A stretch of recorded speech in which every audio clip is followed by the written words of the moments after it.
Commentary. 5 takeaways from the Patriots' 3,517 win over the Dolphins, which moved the team to 92, and ensured a 17th consecutive season of at least 9 victories. Red-hot in the red zone. Sunday was sloppy times for the Patriots, the performance stained by 2 turnovers, a muffed fumble that nearly cost them another possession, 7 penalties for 70 yards, and some offensive stagnation over the middle portion of the day.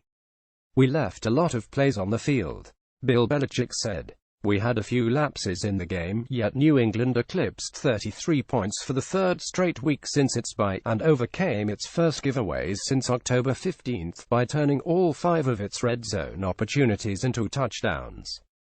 That was an area of concern for New England early in the season, who uncharacteristically entered Sunday ranked 16th league-wide in terms of efficiency, scoring touchdowns on fewer than 54% of its opportunities.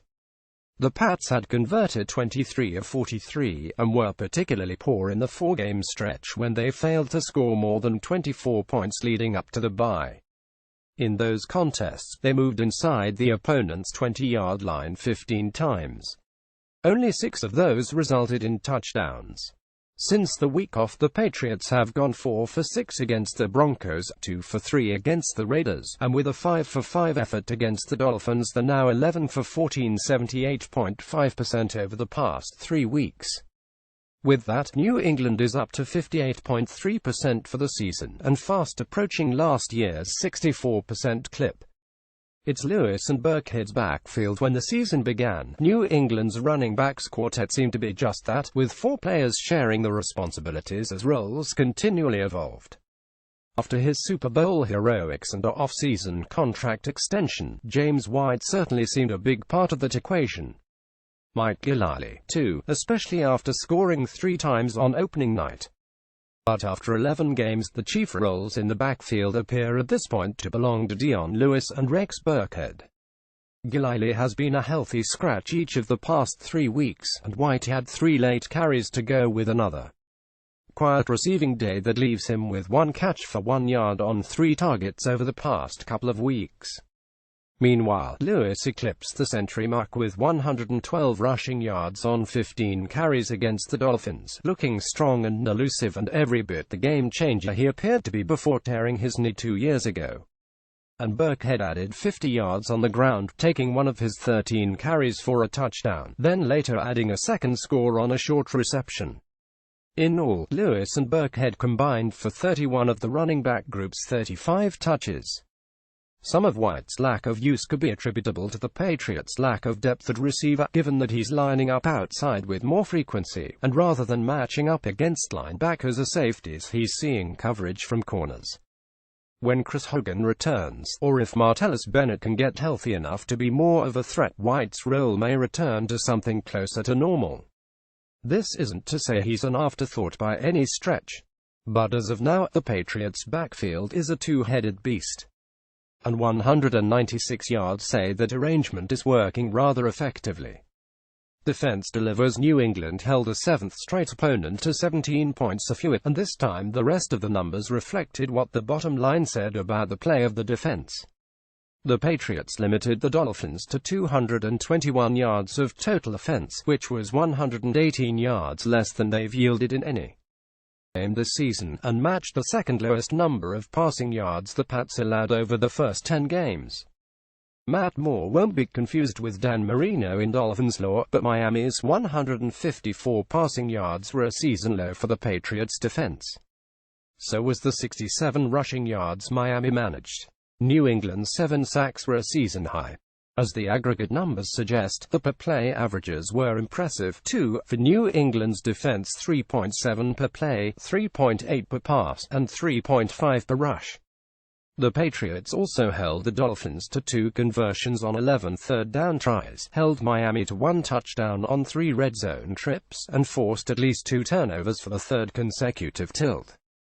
One of New England's 3 takeaways came on a Stephon Gilmore interception that saved at least 3 points near the end of the first half and also helped keep Miami without an offensive touchdown until the middle portion of the 4th quarter. That's been the key for us the last couple weeks, defensively trying to play well situationally, 3rd down, red area, then trying to come up with big plays, some type of turnovers and stops, and that's helped us out a lot, said safety Devin McCourty. Offensive line issues going up against the likes of Cameron Wake and Damakongsu, and the Dolphins' defensive front is never especially easy for the Patriots, and, in the end, Tom Brady's final stat line looked plenty good. The quarterback finished with 4 touchdown tosses, completed 64% of his pass attempts, and was sacked only once. But those numbers don't tell the full story of the struggles his offensive line had in protecting Brady from trouble. That Brady was only sacked once is a credit solely to his veteran savvy, considering he was hit 8 times, and several of them were significant shots that left him laid out on the turf. The quarterback was also hurried on a number of dropbacks, including one where he was made uncomfortable, and stepped up but didn't have the space to step into a throw intended for Danny Amendola. That resulted in Brady's 3rd interception of the season. On top of that, both starting tackles were flagged for false starts, and the biggest gaffe of the day belonged to center Ted Karras. Playing that position for the 2nd straight week, and 2nd time in his career, he snapped the ball before Brady was expecting it in the shotgun formation.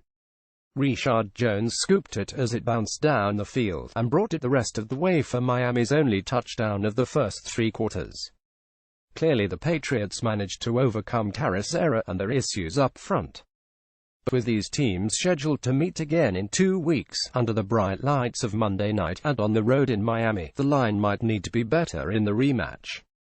Ebner loss could be costly. Nate Ebner's sole contribution Sunday was a big one in the moment, his 14-yard run around the right end, converting a fake punt attempt and extending an opening drive that New England took all the way to the end zone. But if his knee buckling near the end of that dash was the site of his season crumbling, it could be a significant loss given how important the Patriots' special teams have been, and the present status of the personnel. Special teams captain Matthew Slater missed Sunday's game with a hamstring injury, and he's now been inactive for more games 6 than he's played this season 5. 2 other special teams contributors, Trevor Riley-Head and Marquis Flowers-Leg, later returned. Both left the win over the Dolphins with injury. While it's easy to downplay the loss of those players who impact only a limited number of plays over the course of a game, those units have played a significant role in several contests over the course of the Pats' 7-game winning streak. They've blocked kicks, covered kicks, executed to make possible some crucial kicks, and returned a kick for a score. 18 seasons is enough of a sample to surmise that Belichick's special teams won't become a liability. But to this point in the season, the Patriots' kicking game has been a weapon that could be the difference between winning and losing as the games start to increase in importance.